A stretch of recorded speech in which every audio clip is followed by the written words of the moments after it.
and welcome. I'm Laurel Stewart, and here's what happened this week. Taiwan is denying media reports that President Lai Ching-te tried to call US President-elect Donald Trump. It comes as Taiwan is preparing to work with the incoming administration on security cooperation.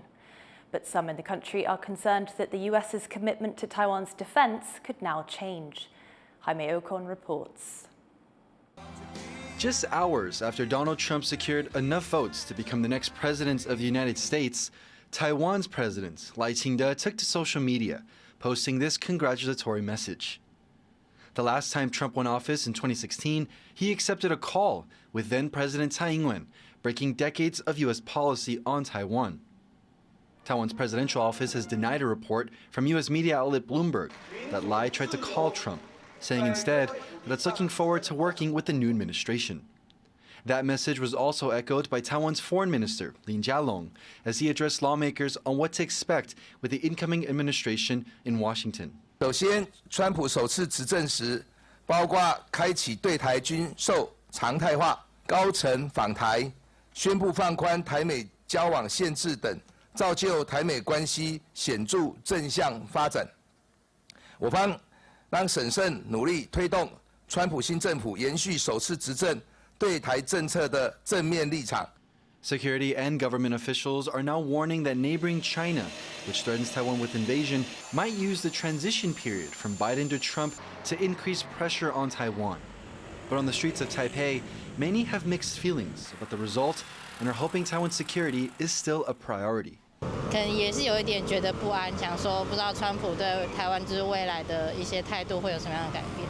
他就是有一直在提到说要付他保护费的事情。 对，所以就是也不知道说后面他会就是怎么样去对台湾的一些可能会比较友善或者是比较不友善的一些态度这样。还是希望能够就是保护台湾这样，因为毕竟就是现在两岸关系比较这样紧。对，我是台湾的自己的事情要靠自己了，我从来不认为说台湾的事情呢要依赖别人。Trump, known for his transactional approach to the U.S.'s international relations, says he's looking to put America first. Leading up to the election, Trump had previously criticized Taiwan for not paying for its defense. That's despite Taipei buying almost all of its weapons from Washington. Analysts say that with Trump now in office, that kind of rhetoric could be concerning for Taiwan and other allies in Asia. I think Taiwan, like all countries, needs to approach this in a way that, tries to prove value to the United States and show why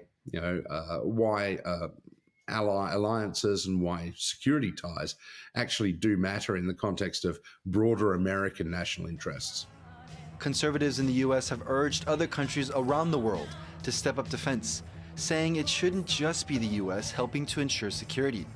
But with Trump's unpredictability, Taiwan, along with other Asian countries, will most likely have to invest more in defense spending.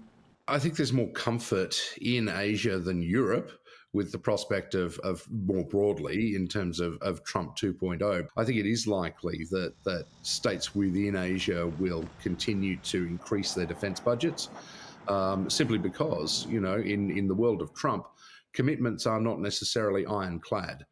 While the U.S. and Taiwan don't have official ties, it's still too early to tell if security cooperation between the two sides will change with a second Trump presidency.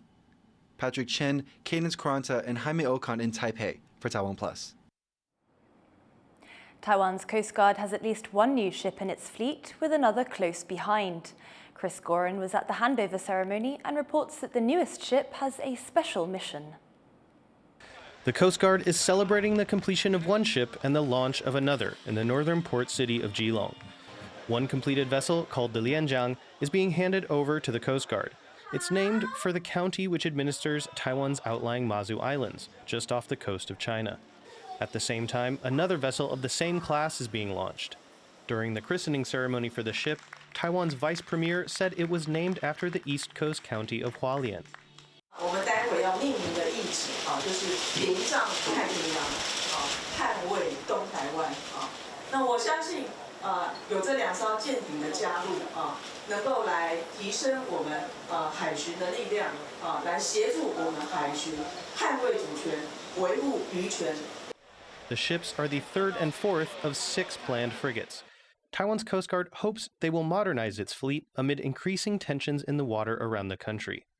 China has ramped up military activity in waters around Taiwan in recent years, with incidents between Coast Guard and civilian vessels around Taiwan's outlying Jinmen Islands, some even resulting in deaths.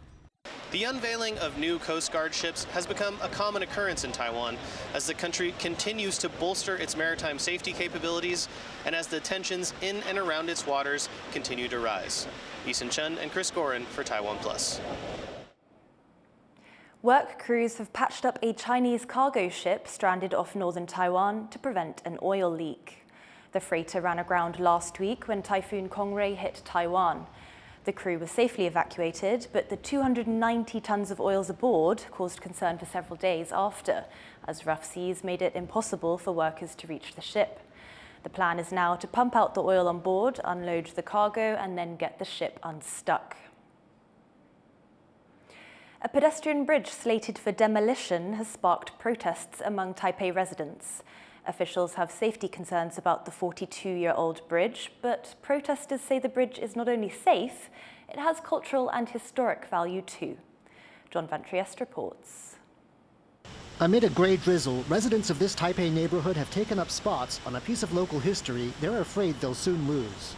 The Heping Xinsheng pedestrian bridge in downtown doesn't appear in most guides to the city. But across Taiwan, even those who don't know its name recognize it.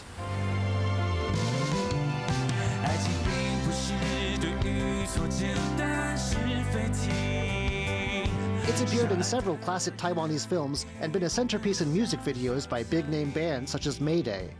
A protest movement backed by a 1,500 signature petition stopped a plan to demolish the bridge on Monday. But some locals worried about how long they can delay the project have been up here since early Tuesday to make sure it's protected. Popular culture is only one layer to the structure's significance, as the array of protest banners, graffiti, and other signs of love from local residents shows. One activist who's camped out here says the bridge is a survivor, one of the few pedestrian bridges that wants to define Taipei's urban landscape. And he says it has historic importance too. 曾经是台北第一任民选市长里面的基站热区，所以它见证了民主那个时候直选的那个过程。然后那个时候我记得整个桥上站了快要1000个人都有，因为那个时候包括后来当选那个总统的陈水扁，他选市长的时候，他以前有个扁帽工厂在那里，然后另外一个候选人赵少康在这里。The city government says the plan to demolish the bridge is guided by safety concerns. It says the bridge is 42 years old and ready for retirement, and that similar intersections with bridges had far fewer accidents after they were torn down. 在拆除上我想是有助于行车安全，而我们的配套还是有的，包括前穿线的退缩，包括庇护岛，包括栏杆，还有整个号志实质的配置。 But Ms. Le, who's lived here since before the bridge was built, says demolishing it won't make the intersection safer. She thinks the government should just repair the bridge to extend its life. 因为我们知道这边有一些角落，其实就是同一个家庭，他有这个母女有3人，妈妈带着姐姐过马路，就是被一个砂石车这样子，好像就是撞了，然后就走了。那妹妹呢，因为行动慢，她就走天桥，然后她就活下来了。所以这个故事我不希望能够再重演。At least one other bridge slated for destruction is already being taken down. But thanks to grassroots activism, Mayor Jiang Wan-an has hit the pause button for talks with locals who feel they weren't consulted. From the outpouring of love on display here, it's clear this bridge has cemented its place in the urban fabric and in people's hearts and memories. But given the government says its safety concerns are unresolved, it's hard to say whether all this love will be enough to save this bridge from demolition. Klein Wang and John Van Trieste in Taipei for TaiwanPlus. World leaders are gearing up to attend the largest climate-related event of the year.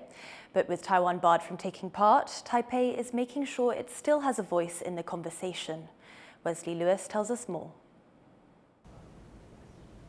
Next week, top officials from around the world will gather for a major UN climate change conference, known as COP29. But Taiwan won't be there. because it's excluded from UN organizations. So the government here is taking matters into its own hands. With just days to go before this year's meeting kicks off in Azerbaijan, Taiwan's Environment Ministry has created what it calls a COP29 War Room, a command center set up to help the government stay informed with the latest developments in international climate action.